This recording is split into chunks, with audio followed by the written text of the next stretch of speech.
Assalamualaikum warahmatullahi wabarakatuh. Marhaban ya Syodikil Aziz. Selamat datang wahai sahabat yang dirahmati Allah. Saya doakan semoga kita diberkahi keselamatan dunia dan akhirat. Dalam istana yang megah, berdiri Raja Dzulkarnain, seorang penguasa yang dianugerahi kecerdasan, pengetahuan, dan kemampuan teknologi luar biasa. Tidak ada ilmu yang luput dari pengetahuannya, tidak ada perangkat yang tidak bisa ia ciptakan, dan tidak ada bahasa yang tidak ia kuasai. Ia duduk di atas tahtanya, diapit oleh penasihat-penasihat terpercaya, sedang mempertimbangkan langkah-langkah selanjutnya dalam ekspedisinya. Raja Dzulkarnain, kita telah mencapai puncak kemajuan di negeri ini, apakah kita akan berhenti di sini? Tanya Ilyas, salah satu penasihat bijak. Dzulkarnain tersenyum, kemajuan, hanyalah peta yang tak pernah selesai digambar Ilyas. Ada lagi satu ekspedisi yang harus kita lakukan, yakni misi yang datang dari Tuhan semesta alam. Dzulkarnain merenung sejenak, dan mengambil mushaf dari meja di sampingnya. Ia berkata pelan, sambil menunjuk pada beberapa ayat yang senada dengan surat Al-Kahfi dalam Al-Quran. Ada tanda-tanda bahwa Allah telah menunjukku untuk sebuah misi besar. Ekspedisi kali ini bukanlah sekedar perjalanan fisik, tapi juga rohani. Penasihat-penasihatnya terdiam, terpesona oleh kebijaksanaan rajanya. Setelah menutup mushaf, Dzulkarnain bangkit dari tahtanya.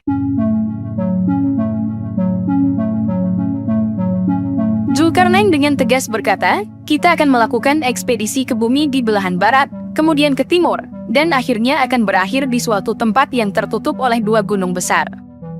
Di sana, kita akan menemukan suatu tugas yang telah ditentukan oleh Allah. Zaid, penasihat militer, merasa penasaran dan bertanya, apakah itu berarti kita akan menghadapi ancaman atau musuh Tuan? Dzulkarnain menatap Zaid dengan mata yang penuh kebijaksanaan, bukan selalu musuh yang nampak adalah ancaman Zaid.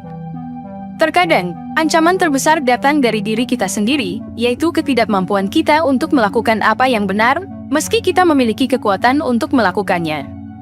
Semua yang hadir merasa tergugah. Raja mereka tidak hanya memimpin mereka dalam peperangan atau kemajuan teknologi, tetapi juga dalam pencarian makna dan kebenaran. Dzulkarnain beranjak dari ruang istananya, menatap ke arah langit yang membentang luas. Ia berbisik dalam hati, inilah saatnya.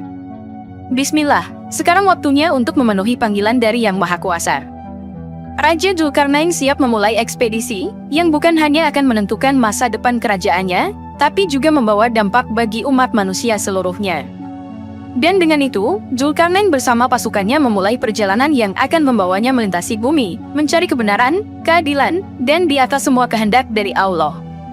Kisah ini baru saja dimulai, dan setiap langkah yang akan diambil oleh Raja Dzulkarnain, pastilah penuh dengan hikmah yang dapat kita petik. Raja Dzulkarnain dan pasukannya bersiap untuk perjalanan panjang. Kapal-kapal yang dilengkapi teknologi canggih, dan persediaan yang cukup disiapkan. Raja memilih pasukannya dengan teliti, memastikan bahwa mereka tidak hanya kuat secara fisik, tetapi juga rohani. Dzulkarnain berkata kepada sang Jenderal Zaid, saya memerlukan pasukan yang bisa berpikir dan merenung, bukan sekedar melawan. Zaid menanggapi, kau selalu memberi kami pelajaran Tuan. Ini lebih dari sekedar ekspedisi bukan? Dzulkarnain menatapnya, ini adalah pencarian kebenaran Zaid. Kita harus selalu siap, baik fisik maupun rohani. Mereka pun berangkat dengan membawa nama Allah. Setelah melalui berbagai medan yang sulit dan berliku-liku, Dzulkarnain dan pasukannya akhirnya tiba di sebuah lembah yang diapit oleh dua gunung besar. Di sana, mereka menemukan sebuah masyarakat yang tampak sangat berbeda. Orang-orang di desa ini tampak bingung, berbicara dengan bahasa yang asing, dan terdengar seperti bunyi-bunyian aneh. Awalnya, komunikasi hampir mustahil. Seorang prajurit tiba-tiba menyeru, hancurkan mereka! Tidak, tegas Dzulkarnain. Kita tidak datang untuk menaklukkan, tetapi untuk memahami dan membantu. Dengan keahlian bahasa dan teknologi komunikasinya, Dzulkarnain berhasil menemukan cara untuk berbicara dengan mereka. Meskipun terbatas, penduduk desa itu mulai memahami maksud kedatangan mereka. Kau siapa? Tanya salah satu pemimpin desa dengan bahasa yang patah-patah. Saya Dzulkarnain, raja yang dikirim Allah untuk menolong manusia. Mengapa kalian tampak begitu ketakutan? Yajuj, Majuj, Borleham, masalah, Sengkononag, besar, jawab pemimpin desa dengan ekspresi ketakutan. Walaupun seperti sinyal yang terputus-putus, namun dengan ilham dari Allah, Dzulkarnain mampu memahami inti dari pembicaraan dan raut wajah ketakutan para warga. Tak lama kemudian, terdengar suara derap kaki yang kuat dari balik gunung. Muncullah sosok-sosok yang terlihat kuat dan sangat ganas. Yajuj Majuj telah tiba. "Siapa yang berani mengganggu tanah kami?" tanya pemimpin Yajuj dengan nada menggelegar. Raja menjawab dengan tegas, "Saya Dzulkarnain, dan saya datang atas nama keadilan dan kebenaran." Pemimpin Yajuj tertawa sinis. "Keadilan? Kebenaran? Kami memiliki kekuatan, dan itu adalah keadilan kami." Dzulkarnain memandangnya dengan tenang sambil berkata, "Kekuatan tanpa akhlak adalah bencana yang menunggu waktu." Menghadapi dua tantangan sekaligus, masyarakat yang membutuhkan bantuan, dan Yajuj Majuj yang mengancam, Dzulkarnain merasa berat namun bertekad. Ia tahu bahwa ekspedisi ini adalah bagian dari misi yang lebih besar, sebuah perjalanan untuk menemukan hikmah yang abadi. Saat matahari terbenam di balik dua gunung besar itu, satu hal menjadi jelas, yaitu misi Dzulkarnain jauh dari kata selesai. Namun ia tahu bahwa setiap langkah yang diambilnya adalah langkah menuju kebenaran yang ia cari. Ekspedisi ini baru memasuki tahap yang lebih serius, dan apa yang akan terjadi selanjutnya adalah sebuah misteri yang hanya bisa dipecahkan oleh kebijaksanaan dan keimanan. Setelah mengadakan pertemuan tertutup dengan penasihat-penasihatnya, Dzulkarnain memahami bahwa waktu adalah pedang. Yajuj dan Majuj, dua kekuatan yang hampir tidak bisa dihadapi, sebentar lagi akan melakukan serangan besar. Zaid menegaskan, "Tuan, kita bisa mempersiapkan pertahanan ataupun penyerangan, tetapi apakah itu cukup?" Dzulkarnain menjawab, "Kita harus lebih dari sekadar membela diri, namun kita juga harus melindungi orang-orang yang tidak mampu melindungi diri mereka sendiri. Dan untuk itu, kita perlu sebuah solusi jangka panjang." Raja yang bijak itu sadar, Yajuj dan Majuj tidak mungkin bisa dikalahkan, walaupun dia mengerahkan kekuatannya dari ujung barat sampai ujung timur. Dia mendapat ilham, bahkan kelak Nabi Isa dan Imam Mahdi akan lari menyelamatkan diri dari mereka, karena memang tidak ada yang sanggup melawannya. Satu-satunya solusi untuk mengakhiri penderitaan warga adalah dengan mengurungnya. Dzulkarnain lalu memanggil para insinyur dan arsitek terbaik di kerajaannya. "Kita perlu membangun sebuah tembok, sebuah dinding yang tidak hanya kuat, tetapi juga simbol dari keadilan dan kebenaran yang kita perjuangkan." Usulan ini mendapat dukungan penuh, tetapi ada juga kekhawatiran. "Amir," sang kepala insinyur bertanya, "material apa yang akan kita gunakan Tuan, dan apakah kita memiliki cukup waktu?" Dzulkarnain menghela nafas sejenak, "Kita akan menggunakan campuran besi dan tembaga yang dipanaskan. Dan mengenai waktu, Allah akan membantu kita jika niat kita benar. Bismillah." Ketika tembok mulai dibangun, Yajuj dan Majuj muncul lagi, kali ini dengan nada penuh keangkuhan. "Mengapa kau melakukannya, Dzulkarnain? Kau bisa menjadi raja yang lebih kuat dengan kekuatan kami," tawar Yajuj. Dzulkarnain menatapnya dan menjawab, "Kekuatan tanpa akhlak hanyalah bencana yang menunggu waktu." Majuj menimpali, "Kau membuang kesempatan besar, Dzulkarnain.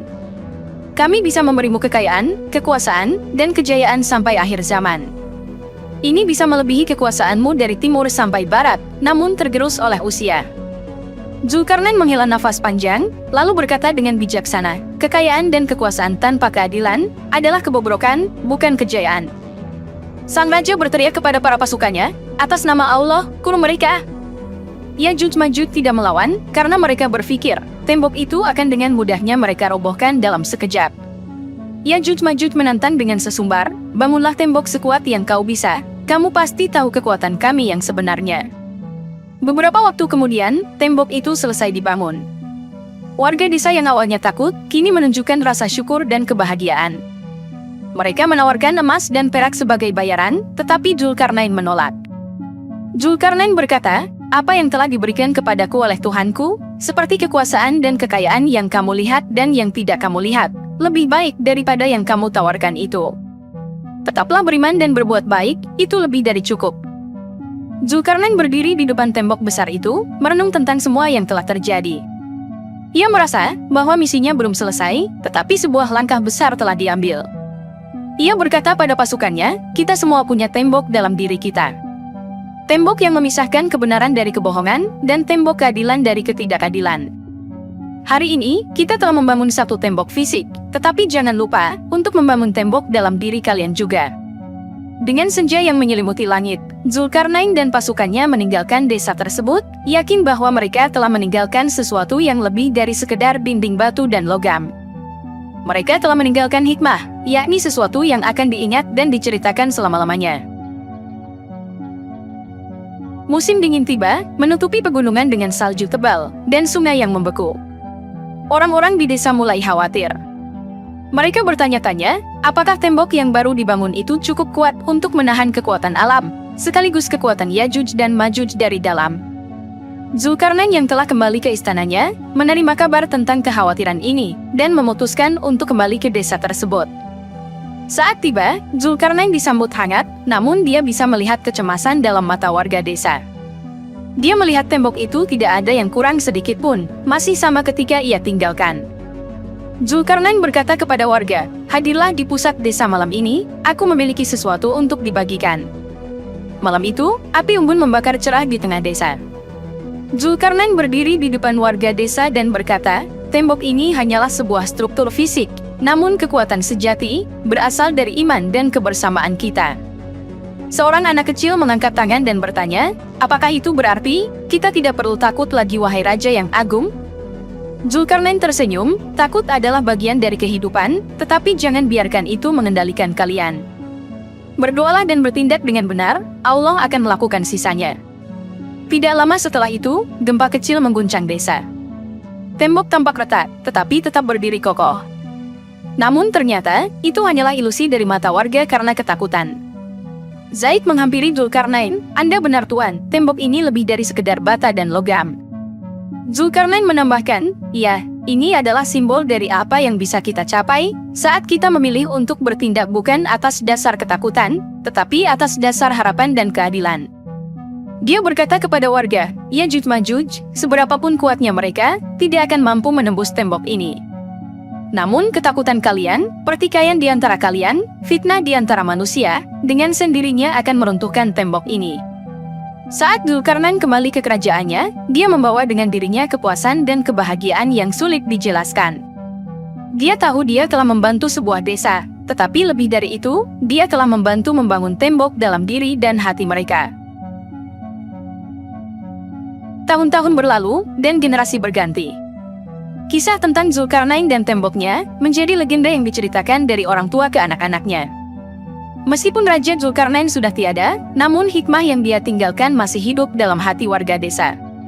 Ada rumor yang beredar bahwa tembok itu memiliki kekuatan gaib yang bisa menghilang. Ada pula yang mengklaim bahwa tembok itu telah berubah bentuk sehingga tidak terlihat seperti tembok. Suatu hari, sekelompok anak-anak berkumpul di lokasi yang diceritakan tembok besar itu dibangun, membayangkan bagaimana ceritanya dulu.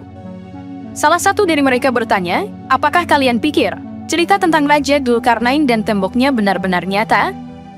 Seorang anak laki-laki menjawab, "Nyata atau tidak, yang penting adalah hikmah yang bisa kita ambil dari ceritanya. Walaupun sekarang kita tidak melihat temboknya, namun merasakan bahwa hidup kita sekarang tidak berada dalam ketakutan, rasanya sulit untuk tidak percaya."